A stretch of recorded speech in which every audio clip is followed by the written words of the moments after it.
शांति। आज 29 सितंबर 2023 भारत में शुक्रवार है। Today is 29th September 2023 and it's Friday in Bharat. आज की मुरली का जादुई रहस्य स्वयं को प्रेरणा देने के लिए magical secrets of today's Murli for motivating the self. आज की साकार मुरली पूरी धारणाओं के ऊपर है।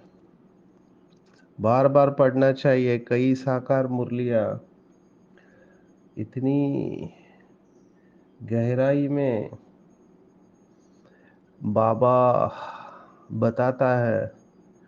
वैसे तो हर मुरली की अपनी सुंदरता और विशेषता होती है, लेकिन कई बार मुरली पढ़ते सुनते समय कई बाबा के बच्चों को यह अनुभूति होती है कि ये बाबा ने मेरे लिए कहा है, आज की मुरली मेरे लिए है। और बाबा के बच्चों को भी अलग अलग पॉइंट टच होती है।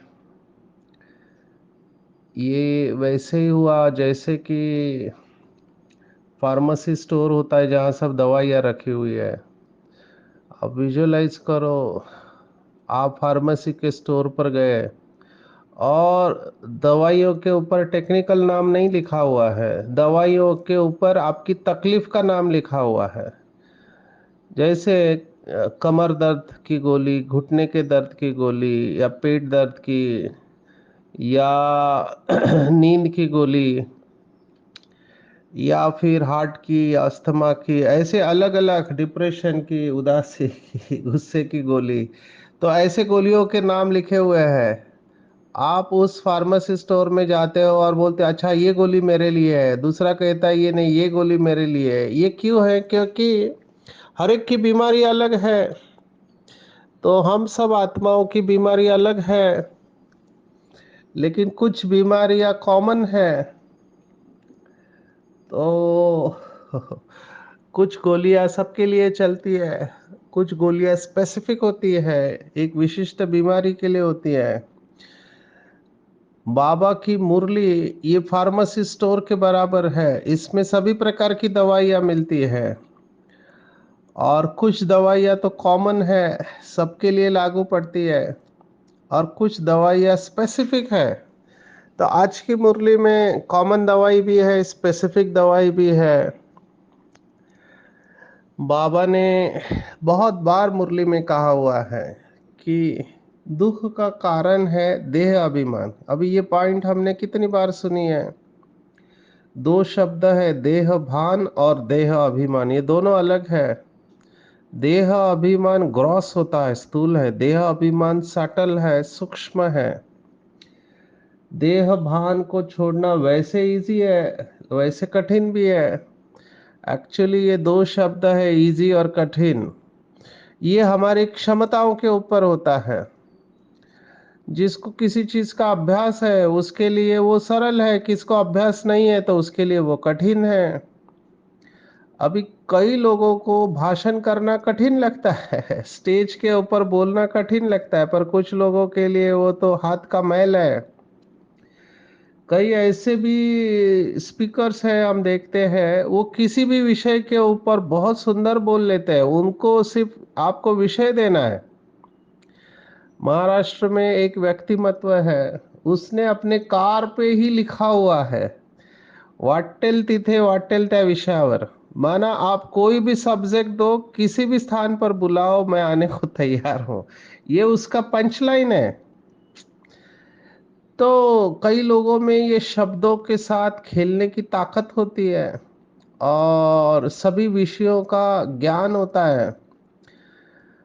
बाबा की मुरली पढ़ने वालों में विशेषता आती जाती है, क्योंकि भगवान सर्वशक्तिवान केवल ज्ञान नहीं देता है, ज्ञान के साथ वो शक्ति भी देता है। हमारी दादी जानकी हमेशा कहते थे कि जब कोई बहन या भाई उनको सेवा दी जाती थी तो वो थोड़ा हिचकिचाते थे कि दादी ये सेवा मैं कैसे करूं, मैंने किया नहीं है। तो दादी हमेशा कहती थी, और ये हम सबको दिमाग में बिठा लेना चाहिए, बहुत पावरफुल है। दादी ने कहा कि बाबा जब सेवा देता है कोई तो केवल सेवा नहीं देता है, सेवा के साथ में शक्ति भी देता है। ये बात बहुत पावरफुल है। बाबा सेवा जब कोई भी देता है तो केवल सेवा नहीं देता है, सेवा के साथ शक्ति भी देता है। तो हमेशा ये बात मैं ध्यान में रखता हूँ सेवा के लिए, क्योंकि सेवा ही हमारी कमाई है। हर एक को ड्रामा में पार्ट मिला हुआ है अलग अलग सेवा करने का। किसी को भोजन बनाने की सेवा मिली है ना, किसी को भाषण करने की सेवा मिली है। हमारे आदरणीय ब्रिजमोहन भाई हमेशा कहते हैं कि पहले राशन और फिर भाषण। अगर राशन नहीं है तो भाषण वाले भाषण कैसे करेंगे। ये बात मुझे भी बहुत इम्पोर्टेंट लगी, क्योंकि जो भाषण करने वाले हैं उनको तो तालियां मिल जाती है, उनका नाम हो जाता है, उनकी महिमा होती है। लेकिन जो राशन या भोजन बनाने वाले हैं वो तो किचन में रहते हैं और वो भोजन बनाते रहते हैं, उनको कोई पूछता नहीं है। तो हमको ये हमेशा ध्यान में रखना चाहिए। मैं ये ध्यान में रखता हूँ और मैं विशेष करके जहाँ पर भी जाता हूँ किचन वाले भाई बहनों को विशेष याद करता हूँ, क्योंकि उनकी जिम्मेवारी बहुत बड़ी है। बाबा ने एक मुरली में कहा कि अगर आप बाबा की याद में भोजन बनाओ तो वो भोजन जो खाएगा उसका हृदय शुद्ध हो जाएगा। कितनी बड़ी बात बाबा कह रहा है।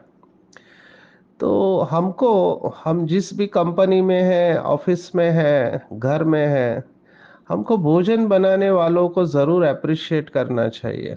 ये अप्रिसिएशन हम विहासा में बताते हैं कि 4 रूल्स को फॉलो करके अप्रिशिएट करना चाहिए। तो अप्रिशिएट करते समय हम कहते हैं सिंसियर होना चाहिए, दिल से होना चाहिए, स्पेसिफिक होना चाहिए, जनरल नहीं बोलना चाहिए। क्या अच्छा किया वो बताना चाहिए, उसमें क्या क्वालिटी थी वो बतानी चाहिए। और कभी भी लास्ट में मोस्ट इम्पोर्टेंट स्पॉइलर नहीं यूज करना चाहिए। तो किसी ने भोजन अच्छा बनाया तो आप उन्हें अरे वाह क्या भोजन बनाया ऐसे नहीं कहना चाहिए जनरल, क्योंकि आजकल लोगों का विश्वास नहीं रहा है। अगर आप अप्रिशिएट करते हो तो सामने वाले को लगता है इसका मेरे से कोई काम है, इतना ट्रस्ट नीचे चला गया है क्योंकि लोग इस्तेमाल करते हैं एक दूसरे को। किसी ने कहा है कि things are made to be use and people are made to be loved.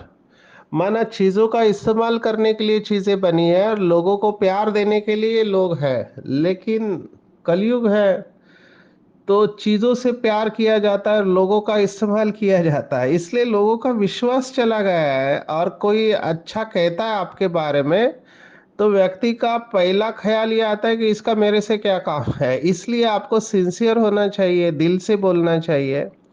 तो आपको ये बोलना चाहिए कि आज दाल या सब्जी, ये सब्जी बहुत अच्छी और टेस्टी बनी है, आपने अलग तरीके से बनाई है, ना तीखा है ना फीका है, परफेक्ट बना है, नमक भी अच्छा है और मुझे बहुत अच्छी लगी।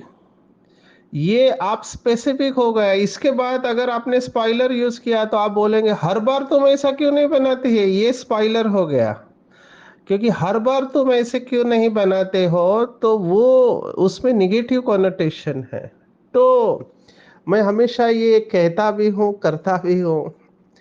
बहनें बहुत खुश होती है जिस भी सेंटर पर मैं जाता हूँ, मैं किचन में विशेष जो भी भोजन बनाने वाले हैं उनको कहता हूँ कि ब्राह्मण संतुष्ट हुआ, आप सबकी मंगल मनोकामनाएं पूर्ण हो जाएगी, तथास्तु। तो एक तो शुरुआत में सभी हंसते हैं और फिर कहते हैं धन्यवाद ब्राह्मण जी, क्योंकि ये प्रथा थी कि ब्राह्मण को भोज खिलाने की और ब्राह्मण आशीर्वाद देते थे। तो कहने का मेरा भाव है कि ये एक हो गया मैनर्स, क्योंकि आज बाबा ने मुरली में मैनर्स के बारे में कहा हुआ है। बहुत सारे मैनर्स है, देवताएं माना मैनर्स। आज बाबा ने एक स्लोगन भी भक्ति मार्ग का याद दिलाया कि जो बिना कहे कहे वो देवता, जो कहने के बाद करता है वो मनुष्य है, और जो कहने के बाद भी नहीं करता है उसे हम क्या कहेंगे। मैं वो शब्द इस्तेमाल नहीं करना चाहता हूं। मैंने पहले भी कहा कि लोग आजकल लिविंग रिलेशनशिप्स में होते हैं। तो मुझे एक जगह पे प्रश्न पूछा कि what is wrong with living relationships. हम एक दूसरे को समझ रहे हैं। लिविंग रिलेशनशिप्स माना आजकल के लड़के और लड़कियां शादी से पहले एक दूसरे के साथ रहते हैं, पति पत्नी की तरह, शादी नहीं हुए ऐसे ही रहते हैं। तो मुझे ये प्रश्न पूछा गया और मैंने कहा कि देर इज नथिंग रॉन्ग, इसमें कोई गलत नहीं है। ये स्टूडेंट बहुत पहुंचे हुए थे, पूरे स्टेट से आए हुए थे भारत के। तो मैंने कहा देर इज नथिंग रॉन्ग, इसमें कोई गलत नहीं है। हमारे इधर गली में कुछ कुत्ते होते हैं, वो लिविंग रिलेशनशिप्स में होते हैं। उनको ये answer out of the board लगा। मैंने कहा सी आई एम अ डॉक्टर, हमको ये बताया जाता है there is a difference between human being and animal, माना इंसान और जानवरों में फर्क है। लिविंग रिलेशनशिप्स ये जानवरों में देखा गया है, इंसानों में नहीं है।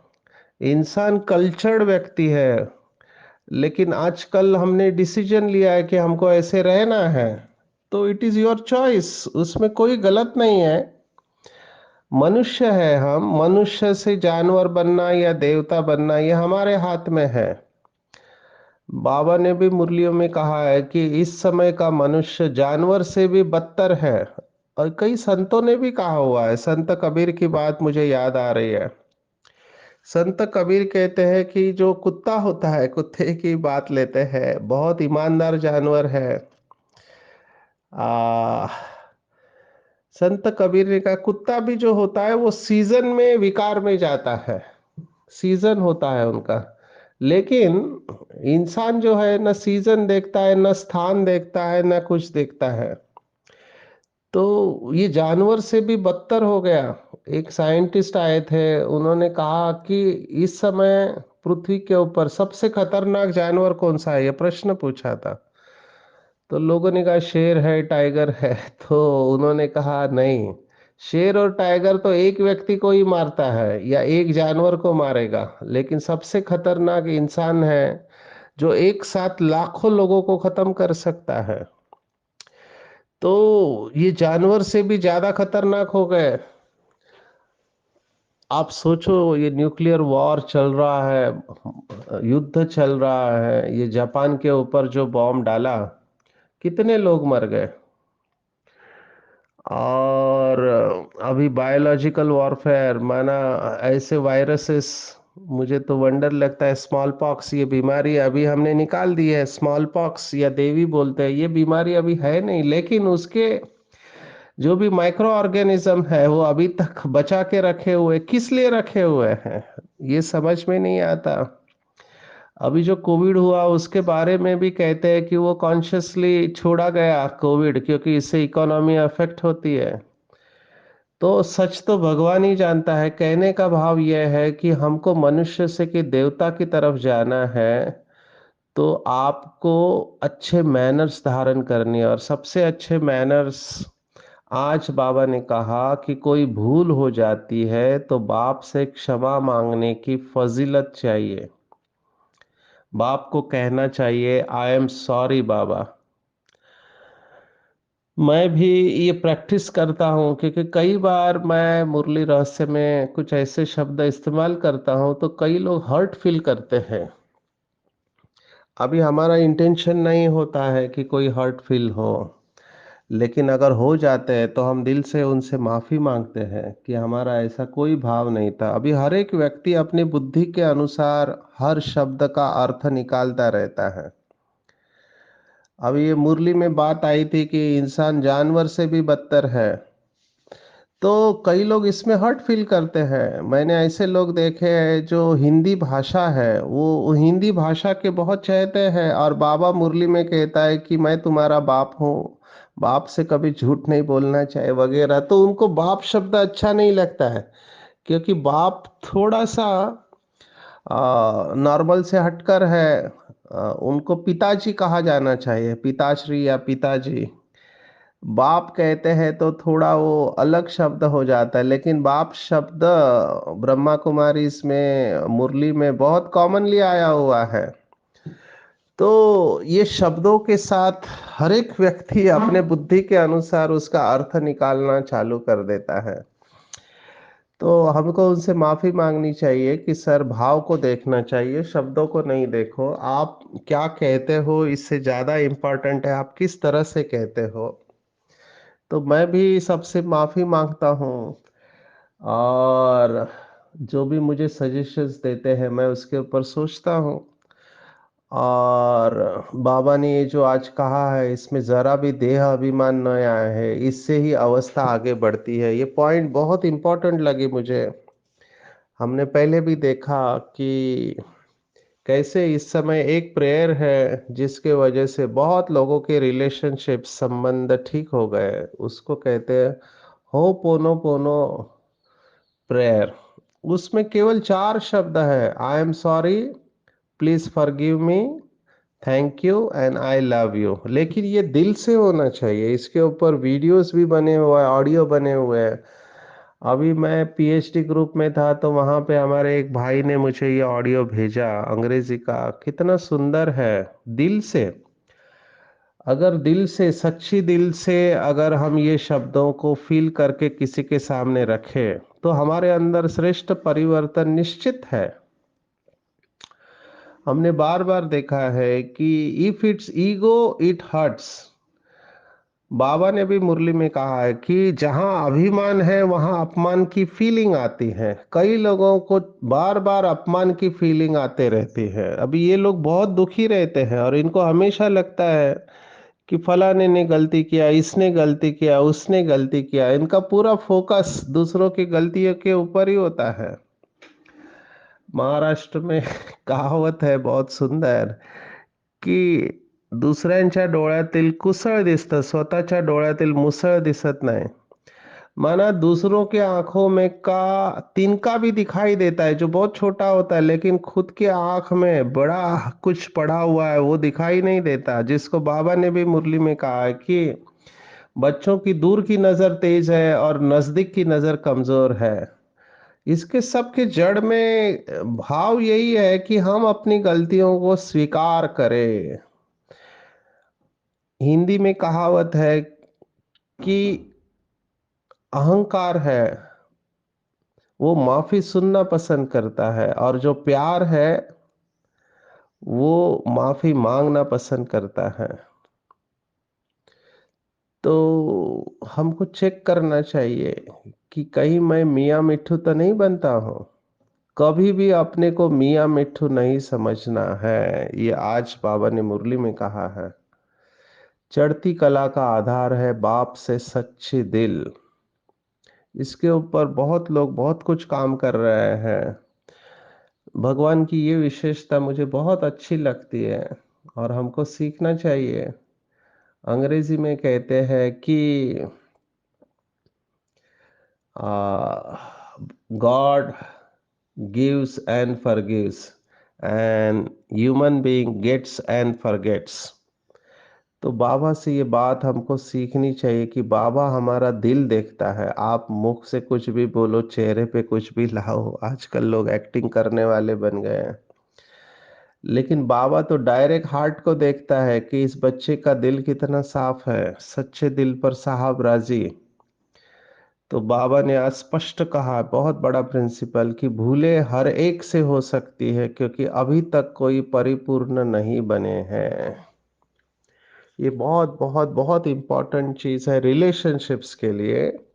जिनको भी रिलेशनशिप्स में इशू है, प्रॉब्लम्स है, वो बाबा की इस एक लाइन को बहुत पकड़ के रखेंगे, भूले हर एक से हो सकती है क्योंकि अभी तक कोई परिपूर्ण नहीं बने हैं। अंग्रेजी में कहते हैं, nobody is perfect and nobody deserves to be perfect, everybody has their issues. हर एक में कोई ना कोई कमी है। एक डॉक्टर ने तो बहुत सुंदर कहा कि we all are perfectly imperfect.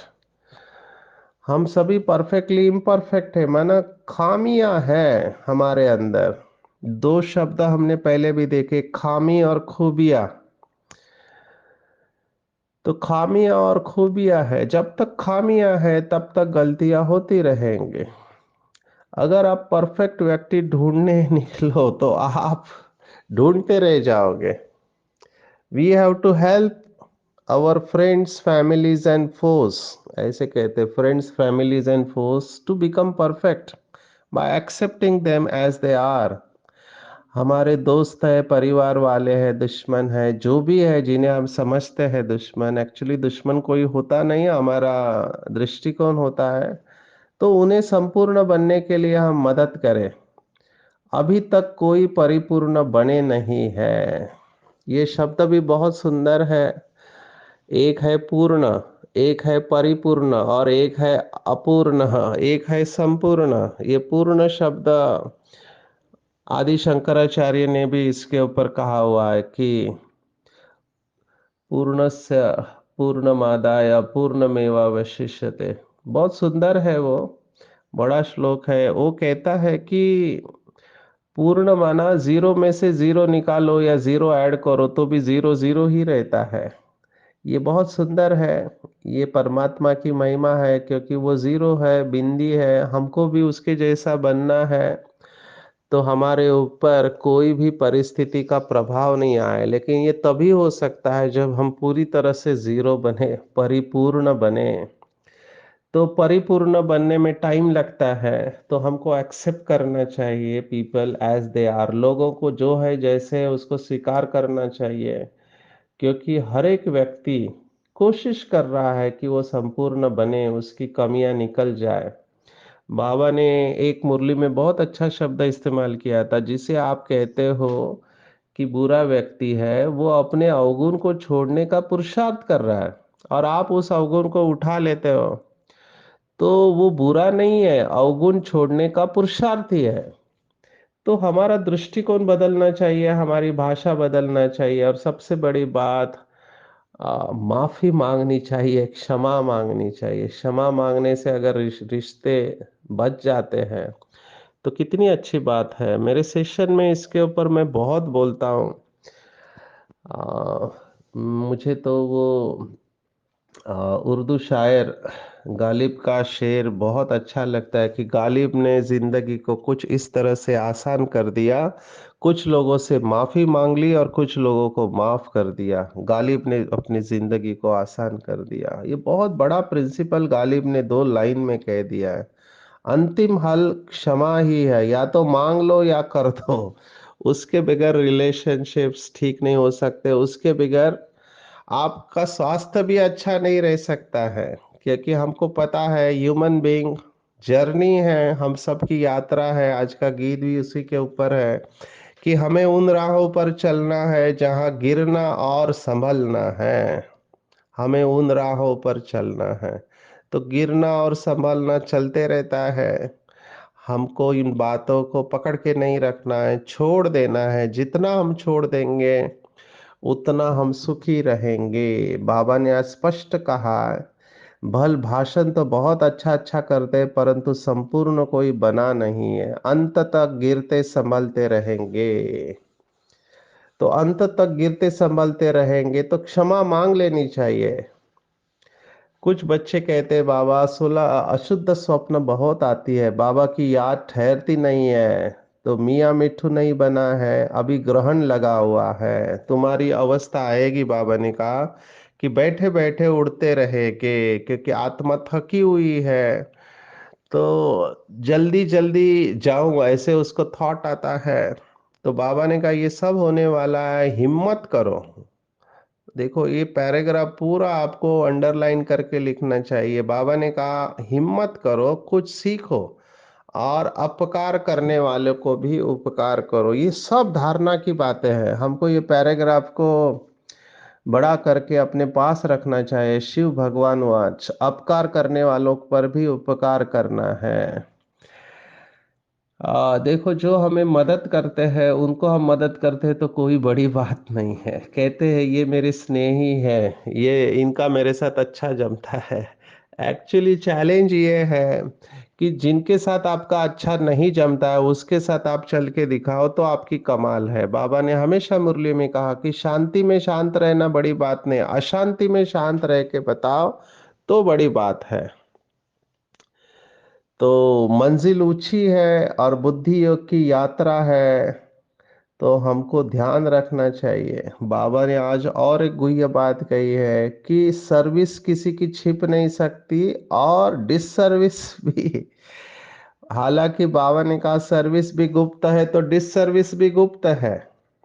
हम इनकॉग्निटो वॉरियर्स है, पर मुझे ऐसे लगता है कि पाप कर्म अंधेरे में होता है, लेकिन धीरे धीरे जैसे वो संस्कार बढ़ते जाते हैं आप छिपा नहीं सकते हैं।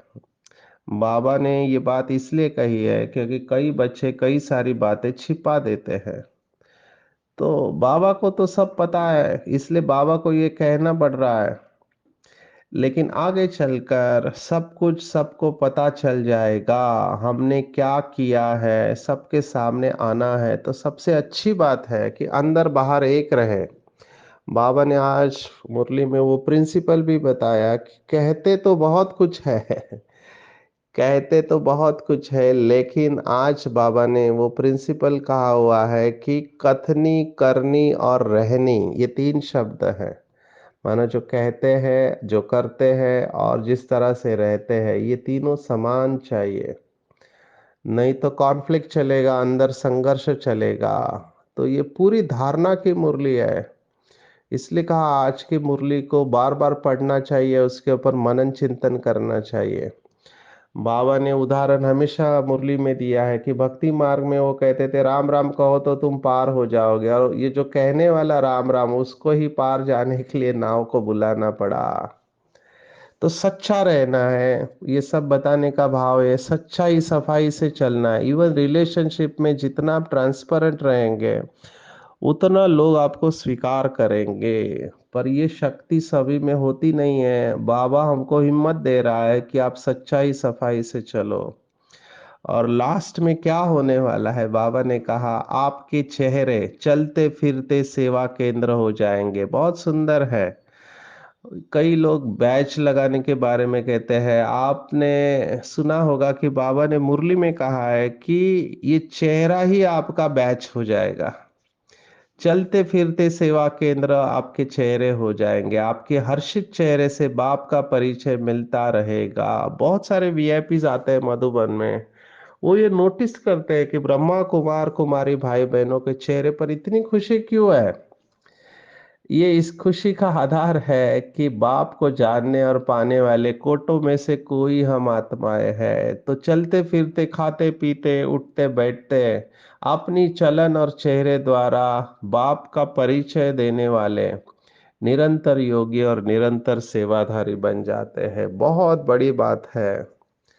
देखो वो ब्यूटी कॉन्टेस्ट वालों को भी सिखाया जाता है कि चेहरे पर स्माइल रखना चाहिए। फोटो निकालते समय लोग चेहरे पर स्माइल रखते हैं। तो देखो फोटो निकालते समय चेहरे पर स्माइल रखेंगे तो फोटो कितना अच्छा आता है। तो कुछ सेकंड के लिए हम अटेंशन रखते हैं, अगर पूरा जीवन भर ऐसे अटेंशन रखे कि हम विश्व की स्टेज पर है और मेरे भक्त है या जो भी है वो सभी मुझे देख रहे हैं, ये अगर एक थॉट हो तो अवस्था कितनी अच्छी हो जाएंगी। ऐसे बाबा के बच्चे अचल और अडोल रहते, एक रस रहते हैं और माया दुश्मन उन्हें हिला नहीं सकती है।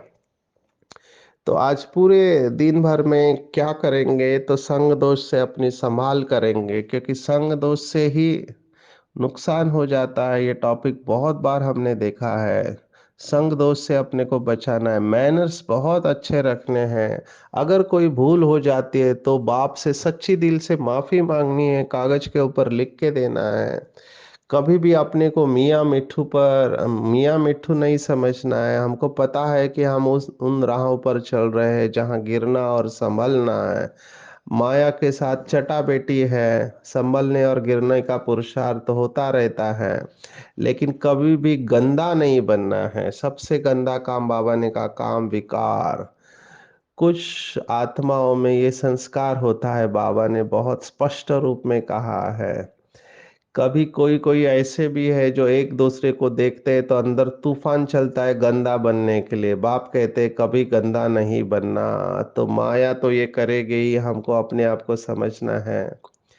भूल हो गई है तो दूसरों से क्षमा मांगना है, और चलते फिरते चैतन्य म्यूजियम सेवा केंद्र बनना है। अच्छा, ओम शांति।